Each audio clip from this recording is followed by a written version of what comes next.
নির্দোষ হয়ে থাকে অবিলম্বে ইমাম মুয়াজ্জিনকে আপনারা মুক্তি দিন।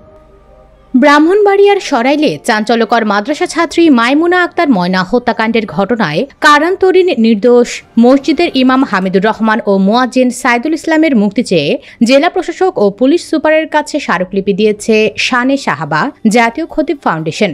এর আগে গত ৬ জুলাই সরাইল উপজেলার শাহবাজপুর গ্রামের একটি মসজিদের দ্বিতীয় তলার ভেতর থেকে নিখোঁজ মাদ্রাসা ছাত্রী মাইমুনা আক্তার ময়নার মরদেহ উদ্ধার করে পুলিশ। এই ঘটনায় ওই দিনই মসজিদের ইমাম ও মুয়াজ্জিনকে গ্রেফতার করে পুলিশ। স্মারকলিপিতে বলা হয়, ময়না হত্যাকাণ্ডের ২৫ দিন অতিক্রান্ত হলেও দুই ধর্মীয় দায়িত্বশীল ব্যক্তির বিরুদ্ধে কোনো সুনির্দিষ্ট নির্ভরযোগ্য সাক্ষ্য বা প্রমাণ উপস্থাপন করা হয়নি। ফলে এ ধরনের দীর্ঘস্থায়ী আটক মানবাধিকার লঙ্ঘনের শামিল এবং তা ধর্মীয় অনুভূতিকে আঘাত করেছে। স্মারকলিপিতে আরও বলা হয়, স্থানীয় জনগণের মতে ইমাম ও মুয়াজ্জিন সবসময় ধর্মীয় দায়িত্ব ও নৈতিকতা বজায় রেখে তাদের দায়িত্ব পালন করে আসছিলেন। স্মারকলিপির মাধ্যমে কারান্তরীণ ইমাম ও মুয়াজ্জিনের মুক্তির পাশাপাশি সুষ্ঠু ও নিরপেক্ষ তদন্তের মাধ্যমে দ্রুত ময়না হত্যাকাণ্ডের রহস্য উন্মোচন করে দোষীদের দৃষ্টান্তমূলক শাস্তির দাবি জানানো হয়।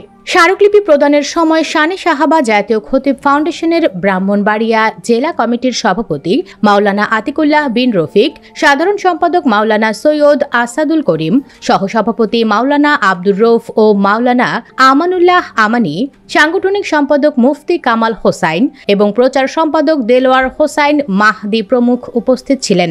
এদিকে শীঘ্রই তদন্তের কাজ শেষ করে ইমাম এবং মুয়াজ্জিনকে ছেড়ে দেওয়ার বিষয়ে কথা দিয়েছে প্রশাসন।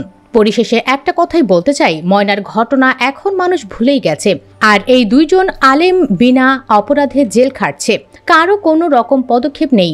ব্রাহ্মণবাড়িয়া সকল আলেম সমাজ এবং সাধারণ মানুষের কাছে অনুরোধ করে বলছি, এই দুই আলেমের পাশে দাঁড়ান।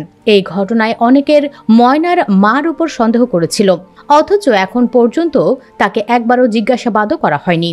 সুপ্রিয় দর্শক, আপনি কি মনে করেন ময়না হত্যাকাণ্ডের ঘটনাকে ভিন্ন খাতে প্রবাহিত করা হচ্ছে? কমেন্ট বক্সে জানিয়ে দিন আপনার মতামত। ভিডিও ভালো লাগলে লাইক দিন এবং শেয়ার করুন। আর অবশ্যই চ্যানেলটি সাবস্ক্রাইব করুন। ধন্যবাদ।